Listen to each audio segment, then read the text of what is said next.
كوكو، سلام حبوباتي، صحة فطوركم، تقبل الله منكم الصيام والقيام. ان شاء الله تكونوا بخير وعلى خير.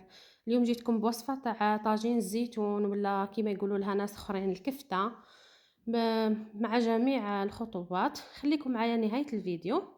وصفة خفيفة ظريفة مع الطاولة تاعنا البسيطة تاع الافطار. كل نهار وبركته. المهم ربي يتقبل علينا. لهنا في قدرة حطيت اللحم. عندي دي مورسو تاع اللحم. ضفت عليهم ربطة صغيرة تاع المعدنوس. ولهنا درت عليهم بصلة وثوم مكرفجين.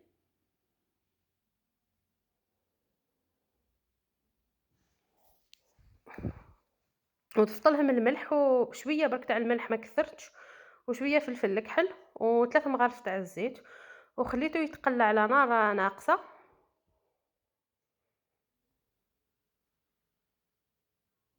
اللي بغات لاصوص تاعها تجي شويه صفرا دير شويه ربع مغرف هذيك الصغيره تاع الكركم، باه يجي كيما طاجين زيتون تاع العراس.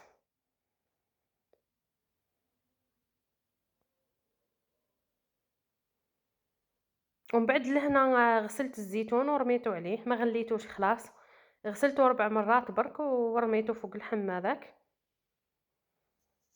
ولهنا نمرق بما سخون ونخليه كي يبدا يغلي. آه نكور بولات تاعنا ونرميهم حتى هما معاهم، ونقفل لا كوكوط.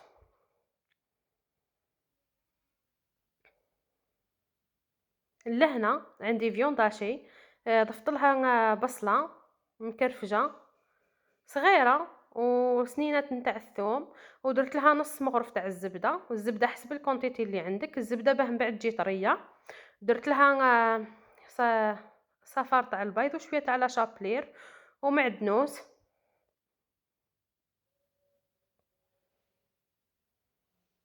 ولهنا نعجنها مليح باه يمتزجوا المكونات. نقول لكم يا البنات نديروا فيها الزبده باه تجي طريه، ونديروا فيها صفار تاع البيضه ولا شابلير باه من بعد كي نكوروا لي بولات تاعنا يحافظوا على الشكل تاعهم. بعدنا نعجنوها مليح، نبداو نكوروا في لي بولات تاعنا. هذاك هو يكون لاصوص تاعنا بدا يغلي، باه نرميوهم في لاصوص.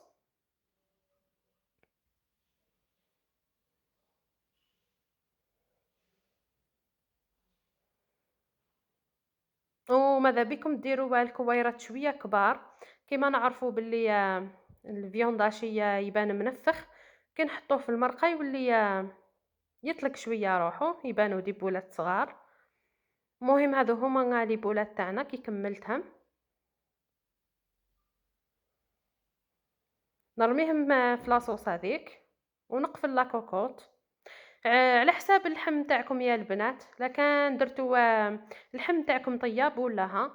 مهم انا قفلت لها 30 دقيقه، ومن بعد كي فتحت لقيت اللحم طايب زبده، ولي بولات تاعنا جاو طريين، وجات لاصوص عاقده، وجات الكفته تاعنا بنينه تهبل. لهنا لازم تكون لاصوص تغلي كي تلوحوهم باه ما يتحرحروش.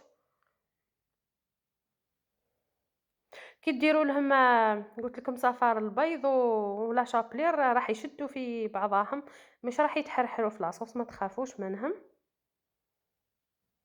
واللي ماشي موالفه وخافتي تحلولها، كي تخلي اللحم يطيب وتفتح تولي تلوحهم وتنقص النار حتى يطيبوا. هذه هي طاولة الإفطار تاعنا البسيطة، تشهيتكم في الجنة حبيبات قلبي. لهنا شوفوا لاصوص تاعها كيفاه جات عاقدة وجات بنينة تهبل.